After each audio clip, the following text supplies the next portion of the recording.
Trudeau jailed. Trudeau in tears as he gets ready to face his jail sentence following money laundering investigation carried out on him. Before we proceed, please subscribe to the channel to get the latest political news as they unfold. Justin Trudeau's rise to power in 2015 was marked by optimism, a message of inclusivity, and a promise of progressive change. His leadership was a stark departure from the conservative government that preceded him, and his youthful energy and charisma helped propel the Liberals from third place to a decisive majority. His vision for Canada centered on climate action, gender equality, and reconciliation with Indigenous peoples, drawing in a broad coalition of voters who believed in his message of renewal. At the time, Trudeau represented a fresh start, a leader who could bring Canada into a new era of progressive politics. Nearly a decade later, Trudeau's tenure ended not with the same enthusiasm that accompanied his arrival, but with a slow unraveling of public trust. While he achieved some of his policy goals, others fell short, and several backfired. His government faced mounting criticism for its handling of economic challenges, growing internal divisions, and a series of scandals that eroded confidence in his leadership. The once popular Prime Minister had become a polarizing figure, and by the time he announced his resignation on January 6, many within his own party had already begun to push for change.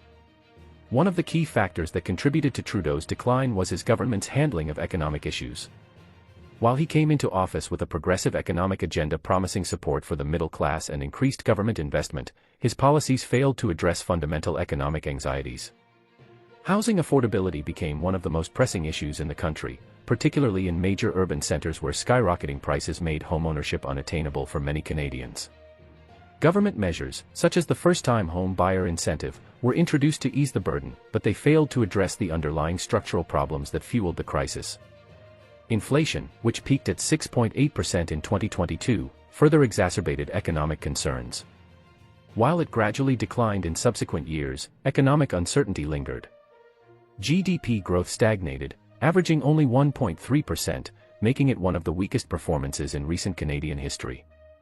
On a per capita basis, GDP growth under Trudeau averaged just 0.3% annually, raising concerns about the country's long-term economic trajectory. The government's spending habits also became a focal point of criticism. Trudeau's administration ran significant deficits, with the 2023 to 2024 fiscal year seeing a shortfall of $1.9 billion, far exceeding the projected $40.1 billion. This raised doubts about the government's ability to maintain fiscal responsibility while meeting its policy commitments. One of the final economic blows came in December 2024 when Finance Minister Chrystia Freeland resigned, citing disagreements over economic management and the government's response to U.S. President Donald Trump's threats to impose tariffs on Canadian imports. Trump's proposed 25% tariff on Canadian goods, including a 10% tariff on energy, sent shock waves through Canada's economy. Businesses braced for higher costs, and concerns mounted over potential retaliatory measures from Canada, which could have further strained trade relations. Freeland's departure signaled deep divisions within the Liberal Party, and her resignation was widely interpreted as a sign that confidence in Trudeau's leadership was eroding, even from within his inner circle. As economic concerns mounted, internal party divisions became more pronounced. Several Liberal MPs openly questioned Trudeau's leadership, breaking from the tradition of rigid party discipline. Ontario MP Chad Collins publicly acknowledged that there was no longer unity within the Liberal caucus regarding Trudeau's leadership, suggesting that the party needed a new direction. Other MPs shared similar sentiments behind closed doors, and by early 2025, it became clear that Trudeau's hold on the party was weakening. Facing mounting pressure from within and declining support from the public, Trudeau ultimately announced his resignation, stating that internal divisions had become a distraction and that Canada deserved a real choice in the next election. Trudeau's tenure was also marred by a series of controversies that eroded public trust. One of the most damaging was the SNC-Lavalin scandal in 2019, in which Trudeau's office was found to have pressured then Attorney General Jody Wilson-Raybould to intervene in the prosecution of a major Canadian engineering firm accused of corruption. The Ethics Commissioner ruled that Trudeau had violated conflict of interest rules, further fueling concerns about his government's transparency. Environmental policy was another area where Trudeau faced significant backlash. While he initially positioned himself as a champion of climate action, his approval of the Trans Mountain Pipeline expansion contradicted his earlier commitments. The project, which was intended to facilitate oil transit from Alberta to British Columbia, was met with fierce opposition from environmentalists and Indigenous groups who raised concerns about its impact on the environment.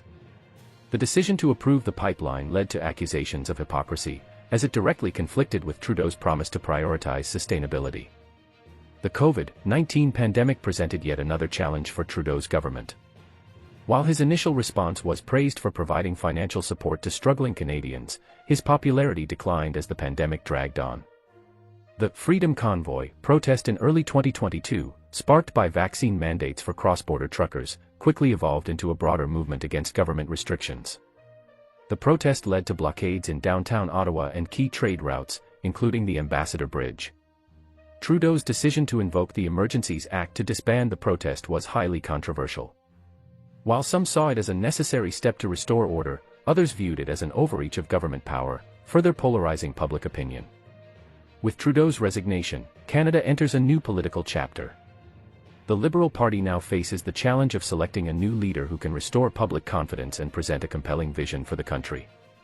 Two prominent candidates have emerged: former Finance Minister Chrystia Freeland and former Bank of England Governor Mark Carney. Both bring distinct strengths and challenges to the leadership race. Freeland, as a seasoned political figure, has an established base within the Liberal Party. She played a crucial role in the government's economic policies and has significant experience in international trade negotiations. However, her close association with Trudeau's administration could pose a challenge, as voters seeking change may be hesitant to support a leader tied to the outgoing Prime Minister's legacy. Carney, on the other hand, offers an outsider's perspective, with extensive experience in economic policy and financial management. He has built a reputation as a global leader on fiscal and climate issues. His appeal to centrist and disillusioned Liberal voters may provide the party with an opportunity to reset its approach. However, his lack of political experience and grassroots support within the Liberal caucus could be hurdles he must overcome. Meanwhile, the Conservative Party, led by Pierre Poilievre, is gaining momentum. Poilievre's populist approach has resonated with many Canadians who feel disconnected from traditional political elites. His focus on reducing inflation, improving housing affordability, and cutting bureaucracy has positioned him as a strong contender in the next election.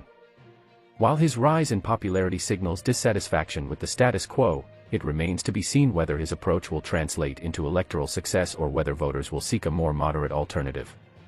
The upcoming federal election will be a defining moment for Canada.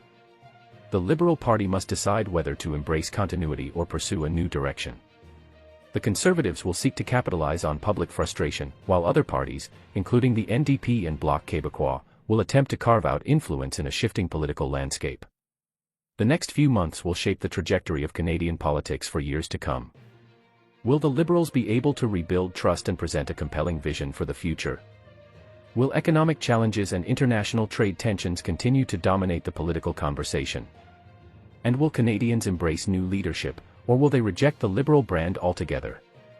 Trudeau's resignation marked the end of an era, but the challenges facing Canada remain. The decisions made in the coming months will determine the country's political and economic future. Whether Canadians choose continuity, change, or an entirely new path, one thing is clear: the stakes have never been higher.